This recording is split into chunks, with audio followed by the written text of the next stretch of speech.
दोस्तों आज हम उस प्रोडक्ट की बात करेंगे जिसको पहले तो लोकल ही प्रोड्यूस किया जाता था, लेकिन अब इसका इंपोर्ट एक बड़े पैमाने पर किया जा रहा है। भारत के इतने बड़े पेट कॉक के इंपोर्ट के पीछे हाथ और किसी का नहीं बल्कि रिलायंस का है। पेट कोक या पेट्रोलियम कोक कार्बन से भरपूर एक सॉलिड मटेरियल होता है और ऑयल रिफाइनिंग करने के बाद ये एक बायो प्रोडक्ट की तरह निकलता है। कोयले की तरह इस पेट कोक का इस्तेमाल एक ईंधन की तरह होता है और अलग अलग इंडस्ट्री इसे जलाकर अपनी एनर्जी की जरूरतों को पूरा करती है। वैसे दोस्तों आपको ये बात पता होनी चाहिए कि पेट कोक को लेकर भारत दुनिया का सबसे बड़ा इंपोर्टर माना जाता है। अभी तक भारत अपनी आधे से ज्यादा पेट कोक की जरूरत लोकल रिफाइनिंग के जरिए ही पूरा करता था, लेकिन रिलायंस ने जो कदम उठाया है उसकी वजह से इसका इंपोर्ट अब और ज्यादा बढ़ चुका है। इसके चलते भारत 60% से ज्यादा पेट कोक बाहर से इंपोर्ट करना शुरू कर चुका है।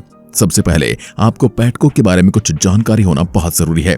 पावर प्लांट में भी पेट कोक से बिजली बनाई जाती है।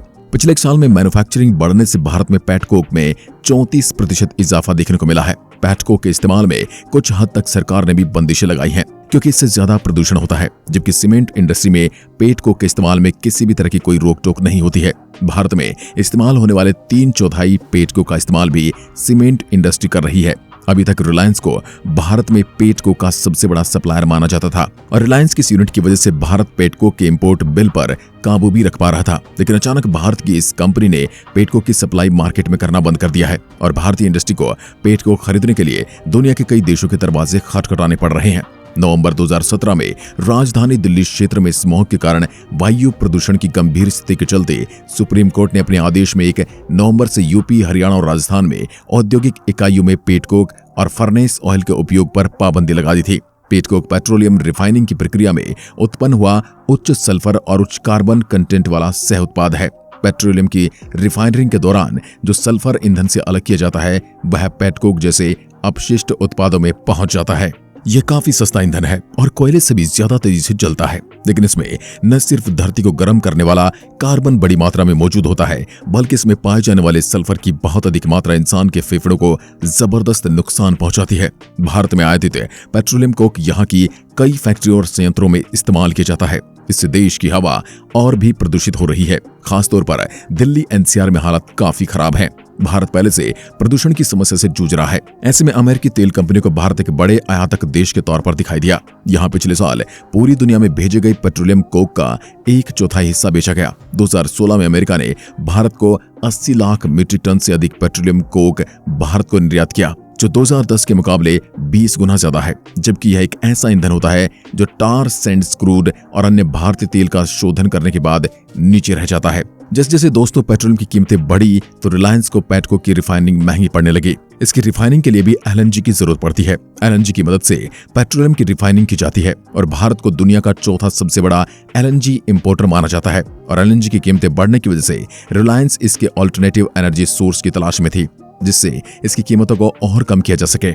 इसलिए रिलायंस ने एलएनजी के अलावा अब अपने द्वारा जनरेटिंग पेट कोक का इस्तेमाल ईंधन की तरह करना शुरू कर दिया है और रिलायंस ने पेट कोक की सप्लाई पूरी तरह भारतीय बाजार में रोक दी है।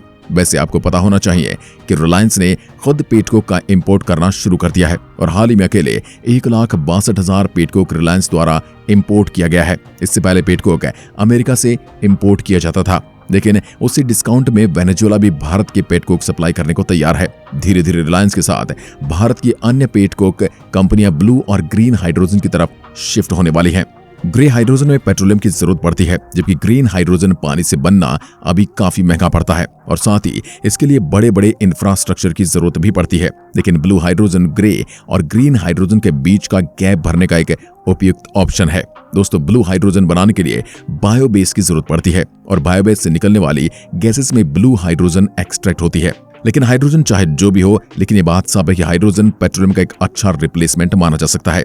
हालांकि अभी भारतीय कंपनियां पेट कोक की सप्लाई के लिए अन्य देशों से बात कर रही हैं और अभी भारत इस ईंधन का दुनिया का सबसे बड़ा इंपोर्टर बन चुका है। उद्योग जगत से जुड़े लोगों के मुताबिक पेट्रोलियम कोक काफी लंबे अरसे से एक महत्वपूर्ण ईंधन के रूप में जाना जाता रहा है। इसका इस्तेमाल अमूमन अपशिष्ट उत्पाद को रिसाइकिल करने के लिए होता है, जबकि सेहत और पर्यावरण के लिहाज से यह काफी खतरनाक है। इससे वायु प्रदूषण बढ़ता है और फेफड़े व सांस संबंधी रोग बड़ी तेजी से बढ़ते हैं। भारत में बड़े जनरेटरों, स्टील और सीमेंट उद्योग में पेट कोक का बड़े पैमाने पर इस्तेमाल होता है। डीजल की तुलना में सस्ता होने की वजह से पेटकोक और फर्नेस ऑयल का इस्तेमाल ये इंडस्ट्री करती है। हैरानी वाली बात यह कि भारी प्रदूषण फैलाने वाले पेटकोक के आयात पर कोई प्रतिबंध नहीं है। इस पर टैक्स छूट मिलती है और जीएसटी के तहत इस पर किए गए खर्च पर रिफंड मिलता है। सच तो यह कि देश में पेटकोक के इस्तेमाल पर कोई ठोस और साफ पॉलिसी नहीं है। सुप्रीम कोर्ट ने दिल्ली, एनसीआर, हरियाणा, राजस्थान और यूपी में इस पर बैन लगा दिया है, जबकि आंध्र प्रदेश, तेलंगाना, गुजरात और कर्नाटक जैसे राज्यों में पेटकोक के इस्तेमाल की इजाजत दे रखी है। आज की वीडियो में बस इतना ही। अगर वीडियो पसंद आए तो लाइक कीजिए और ऐसी वीडियोस के लिए हमारे चैनल को सब्सक्राइब जरूर करें। धन्यवाद।